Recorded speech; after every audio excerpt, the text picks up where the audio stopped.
Saudi আরবকে কি Donald Trump ইরানের বিরুদ্ধে যুদ্ধে নামাচ্ছে? আপাতত সেটাই মনে হচ্ছে। এই কারণে সৌদি আরবে পারমাণবিক কেন্দ্র গড়ে তোলার যে প্রতিশ্রুতি ডোনাল্ড ট্রাম্প আগেই দিয়েছিল, সেই প্রতিশ্রুতি বাস্তবায়ন করতে চলেছে ডোনাল্ড ট্রাম্প। যখন ইরান পারমাণবিক শক্তিধর রাষ্ট্র হওয়ার পথে, মধ্যপ্রাচ্যের অর্থনৈতিক দিক থেকে সব থেকে ধনী রাষ্ট্র সৌদি আরব, তার যদি পারমাণবিক শক্তি উৎপাদন করার ক্ষমতা না থাকে সেটা লজ্জা। তাই মোহাম্মদ বিন সালমান ইরানের পরিবর্তে আমেরিকাকেই আরো প্রয়োজনীয়, আরো নির্ভরযোগ্য বন্ধু হিসেবে এখন মানতে শুরু করেছে। আর সেই টোপ কাজে লাগিয়েই আমেরিকা যুক্তরাষ্ট্র এখন সরাসরি চাইছে সৌদি আরব যেন ইরানের বিরুদ্ধে যুদ্ধে সরাসরি অংশগ্রহণ করে এবং আমেরিকাকে সব রকম সহযোগিতা করে ইরানকে পরাস্ত করার কাজে। সেই 28শে ফেব্রুয়ারি যুদ্ধ শুরু করেছিল আমেরিকা ইরানের বিরুদ্ধে। প্রায় 5 মাস অতিক্রম হতে চলল, কিন্তু এখনো পর্যন্ত ইরানকে পরাস্ত করা তো দূরের কথা, নিজেই আমেরিকা একবার পরাস্ত হয়েছে। তাই দ্বিতীয়বার যুদ্ধ এসে ডোনাল্ড ট্রাম্প এখন ইরানকে পরাস্ত করতে মরিয়া। আর এই কাজে দাবার গুটি হিসেবে এখন মোহাম্মদ বিন সালমানকে পাকড়াও করেছে ডোনাল্ড ট্রাম্প। কিন্তু সৌদি আরব ইরানের বিরুদ্ধে লড়তে গিয়ে কি আদৌ রক্ষা পাবে? সৌদি আরবের উভয় সংকট, জলে নামলেই ইরান আর ডাঙাতে আমেরিকা যুক্তরাষ্ট্র দাঁড়িয়ে। তাই পৃথিবীর সর্বাধিক তেল রপ্তানিকারক ধনী দেশ সৌদি আরব হওয়া সত্ত্বেও এই মুহূর্তে গভীর সংকটে মোহাম্মদ বিন সালমান।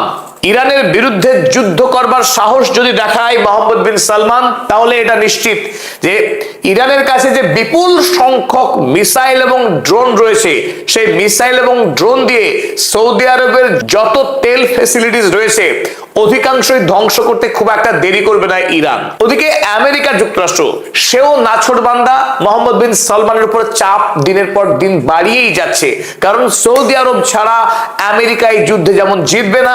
আর ওদিকে মোহাম্মদ বিন সালমান আমেরিকার সাহায্যে পারমাণবিক চুল্লি তৈরি করতে গিয়ে রীতিমতো ফেসে গেছে। এই কারণেই, কারণ ডোনাল্ড ট্রাম্প চুক্তি তো পাশ করেই দিয়েছে, কিন্তু কার্যকর করার জন্য একটি দুরূহ শর্ত চাপিয়েছে। সেটা কি? ইসরায়েলের সঙ্গে মোহাম্মদ বিন সালমানকে মক্কা মদিনার পবিত্র দুটি শহর যে রাষ্ট্রে অবস্থিত, সেই সৌদি আরবকে এবার ইসরায়েলকে বন্ধু রাষ্ট্র হিসেবে মেনে নিতে হবে এবং গাজায় যে গণহত্যা চালাচ্ছে নিরীহ ফিলিস্তিনিদের, লেবাননে যে গণহত্যা চালাচ্ছে ইসরায়েল রাষ্ট্র, সেই ইসরায়েলকে বন্ধু বলে মেনে নিতে হবে এবার মোহাম্মদ বিন সালমানকে। যদি না মেনে নেয় তাহলে আমেরিকা এই চুক্তি কিছুতেই কার্যকর করবে না। আর এর ফলে মোহাম্মদ বিন সালমান রীতিমতো বিপদে পড়ে গেলেন, কারণ আমেরিকা যখন ইরানের বিরুদ্ধে যুদ্ধ শুরু করে সেই সময়ে সৌদি আরব নিউট্রাল জায়গায় দাঁড়িয়েছিল, না আমেরিকা না ইরান।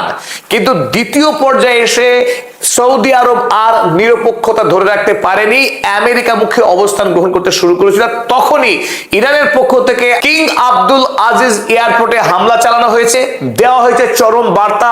অপরদিকে সৌদি আরব যাতে বিশ্বের বাজারে তেল রপ্তানি করতে না পারে তার জন্য একদিকে বন্ধ করে রাখা হয়েছে হরমুজ প্রণালী, অপরদিকে বন্ধ করা হয়েছে বাব আল মান্দাব বা লোহিত সাগর। তাই বিশ্বের বাজারে তেল রপ্তানি করা এই মুহূর্তে সৌদি আরবের একরকম বন্ধ। সৌদির সামনে এখন দুটি পথ খোলা, হয় ইরানের সঙ্গে বন্ধুত্ব করে আমেরিকার সঙ্গে শত্রুতা করতে হবে এবং গোটা মুসলিম বিশ্বকে ঐক্যবদ্ধ করে আমেরিকার দখলদার মুক্ত করতে হবে মধ্যপ্রাচ্যকে। আর সেটা করতে গেলে আমেরিকা সৌদি আরবের উপর খড়গহস্ত হবে। অপরদিকে যদি সৌদি আরব আমেরিকার সঙ্গে বন্ধুত্বকে আরো মজবুত করতে চায়, তাহলে অবশ্যই আমেরিকার বন্ধু ইসরায়েলের সঙ্গেও সম্পর্ককে পাকা করতে হবে। আর এই দুটি কাজ যদি সৌদি আরব করতে যায়, তাহলে মধ্যপ্রাচ্যে সৌদি আরব রাষ্ট্রকে ইরান কঠোরতম শিক্ষা দেবে গোটা মুসলিম বিশ্ব। কারণ যে ইহুদি রাষ্ট্র গোটা মধ্যপ্রাচ্যের মুসলিমদের এতদিনের দুঃখের একমাত্র কারণ, সেই রাষ্ট্রের সঙ্গে যদি সৌদি আরব বন্ধুত্ব করে, সেটাও কিন্তু গোটা পৃথিবীর মুসলিম রাষ্ট্রগুলো কোনোভাবেই মেনে নিতে পারবে না। তাই এক জটিল সময় এসে দাঁড়িয়েছে সৌদি আরব ইরান যুদ্ধের মাঝে। এই পরিস্থিতিতে ইরান যে আমেরিকাকে যুদ্ধে পরাস্ত করবে সেটা সময়ের অপেক্ষা, কিন্তু সৌদি আরব কোন পথে যাবে তার উপরে নির্ভর করছে এখন সৌদি আরবের ভবিষ্যৎ। চলুন এই ভিডিওতে আমরা বোঝার চেষ্টা করি সৌদি আরব আসলে কতখানি বিপদে রয়েছে, আর সেই বিপদকে কাজে লাগিয়ে ডোনাল্ড ট্রাম্প কিভাবে ইরানের বিরুদ্ধে সৌদি আরবকে যুদ্ধে নামানোর জন্য মরিয়া হয়ে উঠেছে। মূল ভিডিওতে যাওয়ার আগে আপনাদের সঙ্গে একটি গুরুত্বপূর্ণ বিষয় শেয়ার করি। যারা ছোট বা বড় ব্যবসা করেন তাদের সঙ্গে পরিচয় করিয়ে দিই all in one business software উডুর সঙ্গে। উডু এমন একটি প্ল্যাটফর্ম যা আপনার ব্যবসার বিভিন্ন রকম কাজ এক জায়গা থেকেই স্মার্ট ভাবে পরিচালনা করতে সাহায্য করে। সেলস, ইনভেন্টরি, অ্যাকাউন্টিং, সিআরএম, এমনকি ওয়েবসাইট ম্যানেজমেন্ট, সবকিছুর জন্যই উডুর রয়েছে 45টারও বেশি বিজনেস অ্যাপ।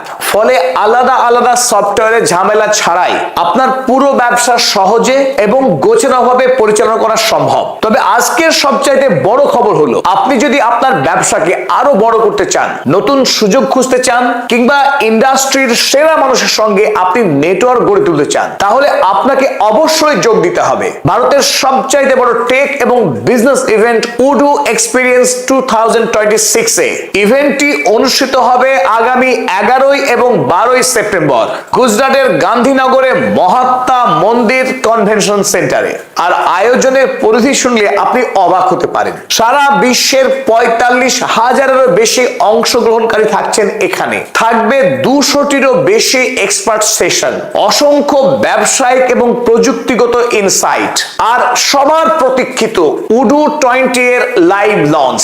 তবে সবচাইতে আকর্ষণীয় বিষয় হলো এই ইভেন্টের বেসিক পাস সম্পূর্ণ ফ্রি, অর্থাৎ 2 দিনের এই বিশাল লার্নিং এবং নেটওয়ার্কিং এর সুযোগ গ্রহণ করতে আপনার কোনো পয়সাই খরচ হবে না। তাহলে আর দেরি কেন, এখনই ডেসক্রিপশনে দেওয়া লিংকে ক্লিক করে আপনার ফ্রি পাস বুক করে নিন আর শরিক হয়ে যান উডু এক্সপিরিয়েন্স 2026 এর। হতে পারে এটাই আপনার বড় বিজনেসম্যান হওয়ার টার্নিং পয়েন্ট। চলুন এবার ফিরে আসা যাক মূল আলোচনায়। গোটা পৃথিবী যখন জানে রক্তচোষা ভ্যাম্পায়ার ডোনাল্ড ট্রাম্পকে কোনোভাবে বিশ্বাস করা যায় না, নির্ভর করা যায় না, যে আমেরিকা যুক্তরাষ্ট্র তার প্রতিবেশী কানাডা আয়তনে প্রায় আমেরিকা যুক্তরাষ্ট্রের সমান, সেই আমেরিকাকে গ্রাস করে নিয়ে বলে যে তার দেশের 51তম রাজ্য বানাবে। আমেরিকা যুক্তরাষ্ট্র ন্যাটোর সাহায্যে যখন গোটা পৃথিবীতে যুদ্ধ করে একটা প্রকার সরকার ফেলেছে, সেই নেটোর বিরুদ্ধেই যুদ্ধ ঘোষণা করেছে ডোনাল্ড ট্রাম্প। ডোনাল্ড ট্রাম্প তার মিত্র রাষ্ট্র ডেনমার্ক, তার আস্ত একটা বৃহৎ দ্বীপ গ্রিনল্যান্ড, সেই গ্রিনল্যান্ডকেই কেড়ে খেয়ে নেবো বলে হুমকি দিচ্ছেন দিনরাত। আর এখানেই শেষ নয়, আমেরিকা যুক্তরাষ্ট্রের দীর্ঘদিনের বন্ধু রাষ্ট্র ইংল্যান্ডের দখলে থাকা লাতিন আমেরিকার অপর একটি দ্বীপ, সেটাও ডোনাল্ড ট্রাম্প বলছেন ওটা খেয়ে নেওয়ার অধিকার আমার আছে। এইরকম একজন রক্তচোষা রাক্ষসে ডোনাল্ড ট্রাম্পকে বিশ্বাস করছেন কে? সৌদি আরবের ক্রাউন প্রিন্স মোহাম্মদ বিন সালমান। অতএব মোহাম্মদ বিন সালমানের হাতের লাঠি যে হারাবে তাতে আর আশ্চর্য হওয়ার কি আছে।